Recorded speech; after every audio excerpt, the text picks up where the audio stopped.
Bear down, Bears fans. Another edition of the Chicago Bears podcast coming your way. Pat the Designer back at it again, and training camp is back, ladies and gentlemen. I was up there today. We got to hear from Ryan Poise, got to hear from Matt Eberflus, hearing them talking about their expectations on what they want to see this season be. We also got to hear from two players on the offense, two players on the defense, Rome Odunze, Caleb Williams, Tremaine Edmonds, TJ Edwards were up there as well. Man, listen, a lot to take away. And of course, the leaders of that offense, right? Cole Kmet and DJ Moore were up there as well. But a lot to take away from the day, and it really gets you excited for tomorrow. Make sure you guys hit that like button, subscribe to the page, leave a 5-star review. Y'all know what to do, and let me know some questions that you want to hear asked up at training camp. I'll try and take some of the best ones, and if I can get a question in, I will try to. And that's really the start of this. Man, let me tell you guys this, and I posted a video on my Twitter or X, whatever it is now. Dog, the amount of people who are up at Halas right now is ridiculous. Hard Rock is, I'm sorry, not Hard Rock. How'd I call Hard Rock? Hard Knocks is in the building heavily.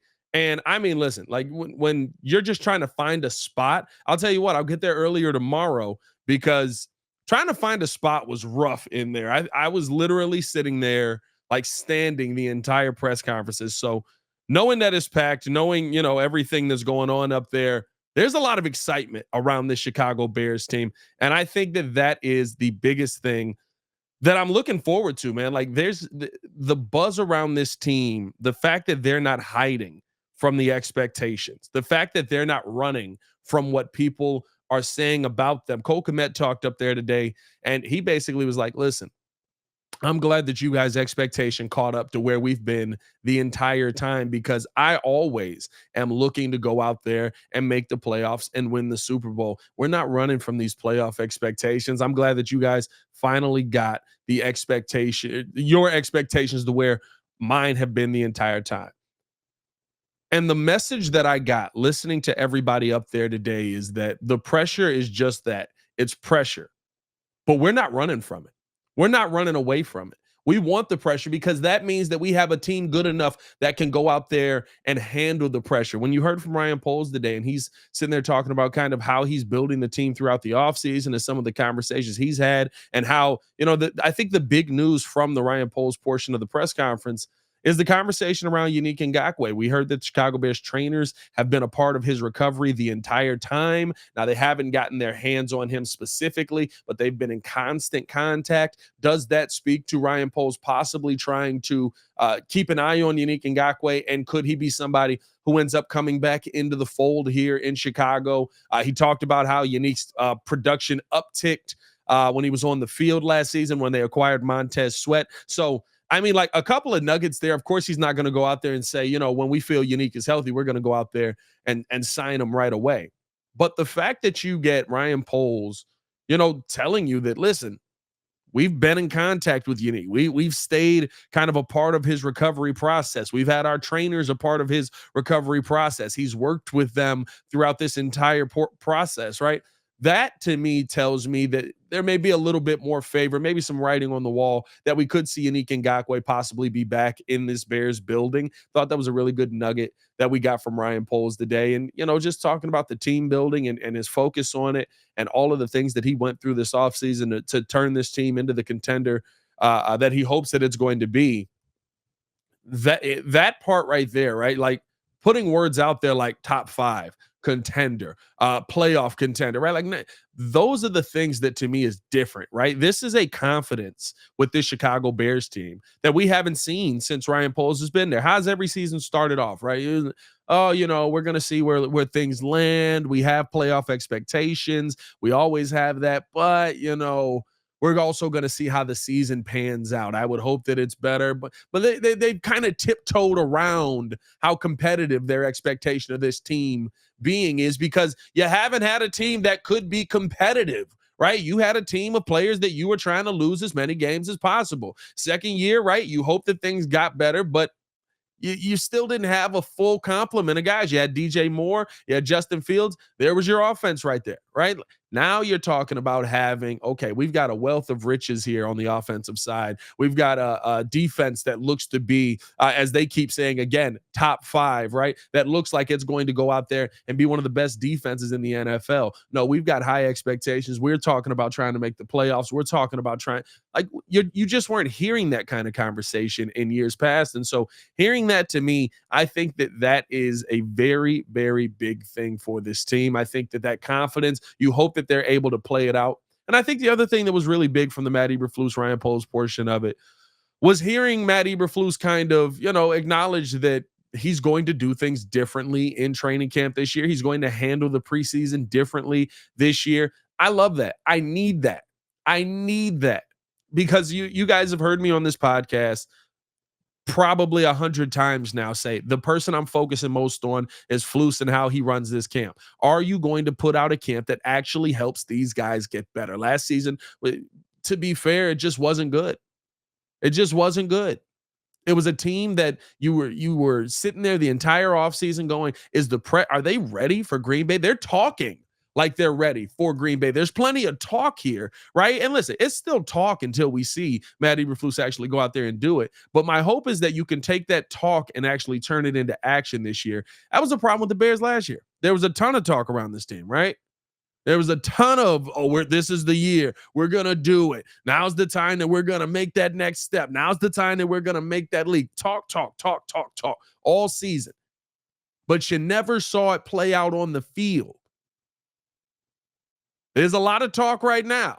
Can you actually go out there and implement that through training camp? Run it the Andy Reid style. Now, I understand it, right? Andy Reid's in a whole different category. But he still puts his guys through the ringer during training camp. He's known to have one of the most difficult training camps in the NFL right now. He still puts guys through the ringer, so much so that when he's like, we don't have to go out there and play guys in the third preseason game, it's usually because they've already gotten their work in. The job doesn't get done in the preseason. The job gets done on the practice field. You have to set that standard now. And if you don't, right, like I talked about this on the Breeze yesterday and we did our training camp preview. If you don't set your championship standards now, you have no chance to win a championship.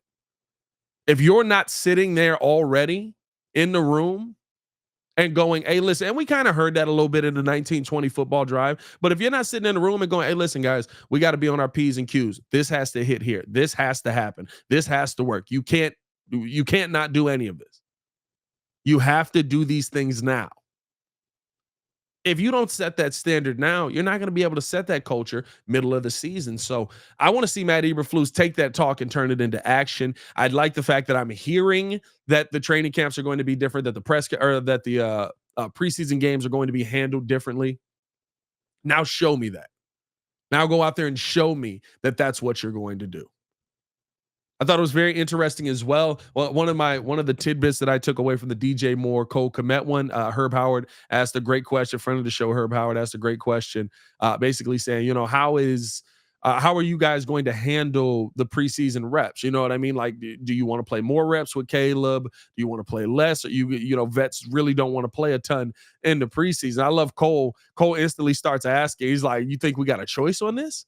Or he instantly starts laughing. He's like, "You think we got a choice?" Yeah, I mean, like, they pay us. They say jump, we say how high. So the fact that you kind of get them joking around, and Cole Kmet basically just goes, "Listen, we're trying to get as much work in with them as possible. We want this offense to be clicking by day one, so we're trying to get as much work in as we can." So yeah, if they say we got to do more reps, we got to do more reps. I love DJ Moore though. At the end of it, go back and watch the press conference. You see DJ Moore kind of like with the sly smile, like, "Bro, I'm not playing more reps in preseason, bro. Like, y'all not gonna have me out there playing a ton of reps in preseason."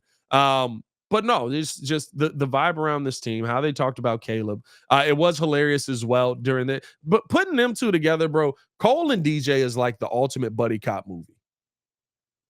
Like, Cole and DJ is just this phenomenal dynamic where, like, Cole is like, he's laughing and giggling and but he can be serious too. And DJ is just like, it's like sneaky. It's like it's always just like, you know what I mean, what? Hey, you never know, man. You know what I mean? He's the dude that's like, he don't say much, but he's the first one in the buddy cop movie to like pull the gun out and blow the bad guys away, and you just sitting there like, dog, what the heck was that? Like, you know what I mean? But the other thing that was interesting, I guess, was the takeaway that they had a throwing session that neither Cole nor DJ went to. And Cole instantly goes, "Yep, we're terrible teammates." Yeah, I mean, like, but they have that dynamic. There's a bond with this team, and you can see it through Cole and DJ's relationship. And they're slowly building that bond up with Caleb Williams. I wouldn't take anything crazy from that, right? I know there's going to be these think pieces on, oh my God, they didn't want to go out there with Cole or with Caleb Williams and get a part of the throwing session out in LA. Guys have lives, guys.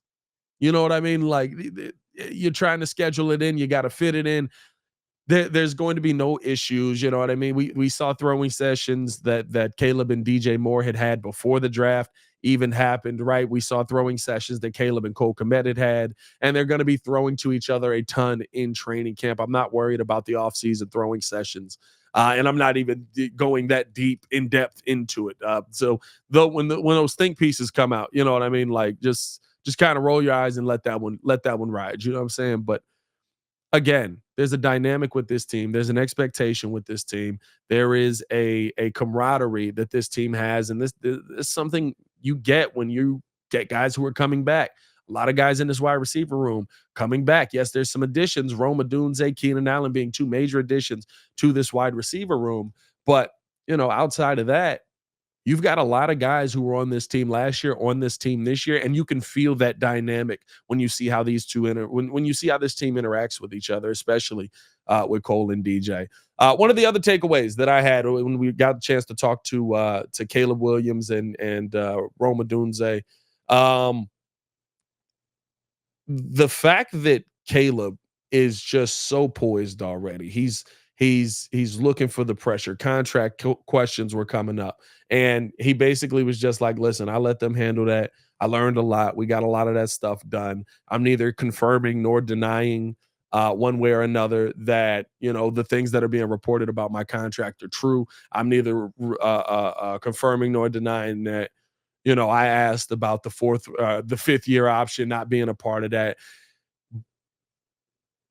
but he knows that invites all of that pressure. He knows that those things being reported, that brings the cameras. That's why you've got Hard Knocks in the building. That's why you see so many media members up there for the start of training camp. He knows that the spotlight is solely on him. I'll tell you what, if he didn't know, Rome Odunze knows it today as well, because Rome basically came out there and he's sitting there. And my question was for Rome. I got a chance to get a question in. My question was for Rome today. But he was like, bro, like, can I get a question? Y'all got anything for me, or is it all Caleb questions? Like, I don't need to be here if it's all Caleb questions. You know what I'm saying? When somebody finally asked him a question, he's like, "This is my question, bro. Don't answer nothing. You stay over there." But no, like, just seeing how this team, again, they're not running from the pressure. They're excited by, you hear Caleb Williams talk about how he's excited to get in there and start learning, how he's ready to start figuring some of the things out, how he's really ready to get in there with his receivers and figure out how to take that next step. I mean, like, those are things that you like to see in a rookie quarterback. And there's a confidence in the room with Caleb Williams. And it doesn't feel like this is his first time doing this. It doesn't feel like he hasn't been here before. It feels like he knows his star and he wants to bring his star to Chicago. That's what Chicago needs. You got to make the plays on the field. You got to make the plays in the practice field. You got to make the plays in preseason. You got to make the plays in the regular season and make enough plays to get this team to a playoff. But that's what Chicago needs. You need a guy who understands his star. You need a guy that can go out there and really focus on or not be distracted by all of the lights that are around him. We haven't had that in this city. We've never had that in this city. And the fact that we also heard from Matt Eberflus about Caleb, that the Bears do want to play Caleb more than what we've seen in previous preseasons. Go out there, get the reps, get the shine. Those are important things for this young quarterback as you start to build some things out. And for Roma Dunze, I think it was very telling to me when they have both of them up there. Of course, they're the new rookies, right? They're the 2 first round picks, but having them both up there together, that to me, it kind of was like the package deals that we got today. You got Ryan Poles, you got Matt Eberflus, you got Caleb Williams, you got Roma Dunze, you got TJ Edwards, you got Tremaine Edmonds, you got DJ Moore, you got Cole Kmet. They're sending you out, they're showing you the packages, right, that are going to be featured throughout the season, and like getting to see how much Rome and Caleb are going to be together, everything that they are hopefully going to accomplish together. That's the part that I'm most intrigued by, especially in this rookie season. I believe that Roma Dunze is going to set himself apart. And that was the question I asked, how are you going to set yourself apart in this offense that has 2 really talented wide receivers? And his response to that was basically, I got to do all of the other stuff. I got to be in all the spots where Keenan and DJ aren't. I'm the guy that's got to be blocking. I'm the guy that's got to be in the trenches. I'm the guy that's got to, if they need me go on a deep route, on a go route, hey, listen, I'm on a go route. If they need to go on, intermediate route, underneath, whatever it is, I need to be that guy. And I think that's so, it shows an awareness in the young guy. And it shows an awareness that, listen, I'm not going to be getting 15 targets a game right off of the bat. But what I might be able to do is get 5 to 10 just by being in the right spot, just by being the other guy out there. The fact that he sees that already, I think that he's going to have a better rookie season than probably most. I think that he may be the one who ends up being the number 2 in this offense by the time this is all done. Eventually, I think Rome has the talent to become the number 1 as well. But I think that you're looking at a guy who just knows, okay, I'm not getting the ball as much as DJ and Keenan are, but if I can get 5 to 10, what can I do with that? If I can get, you know what I mean? When I'm getting my opportunities, I need to do everything that I can to get my opportunities. And when I get them, what can I do with that opportunity? That to me is going to be an exciting dynamic to see, because it's almost like a hungry dog. Like I think that that's a perfect analogy for Rome. You're not getting as much food as the other dogs are. But when you get your food, you make the most of it. When you get your food, you're going to do more to go get your food. When you're looking for food, you're going to do more, I should say, to get your food. Because you've got that hunger, you've got that fire, you've got that need to eat. And so I think we're going to see a very, very exciting season from Roma Dunze rookie year. I think this Bears team as a whole is going to have a ton of excitement. I mean, like I said, there's so much excitement around it. I couldn't find a seat in there today. Like, it was packed, and it wasn't just Bears media. I mean, like, there was everybody and their mom in that room. There's a buzz around this season. There's an excitement around this season, and training camp is going to just be the tip of the iceberg. But the fact that we got football back in the building, I think it's a great thing. It's going to be really fun to see what these guys have, how far Caleb and Rome and all of these guys have come since we've seen the mini camp and of course OTAs, right? Like, how far have they actually turned this thing around? How far have they gotten in their preparation? Those are the things that I'm going to be looking forward to seeing tomorrow. I'll be back up at training camp tomorrow, getting a look on this team and getting an up close and personal view of kind of where everybody is at. You guys, like I said, send me some questions in the comments below. Any questions that you want asked up at training camp, I'll try and get those in if I can get a question in, or if it just gets answered, we'll bring it back to the podcast. And if somebody else asks it, you know what I mean? But hey, appreciate you guys for tuning in, showing love. Hit that like button, subscribe to the page, leave that 5-star review. Y'all know what to do. Hey, Chicago Bears podcast. Y'all stay safe out there, Chicago. Peace.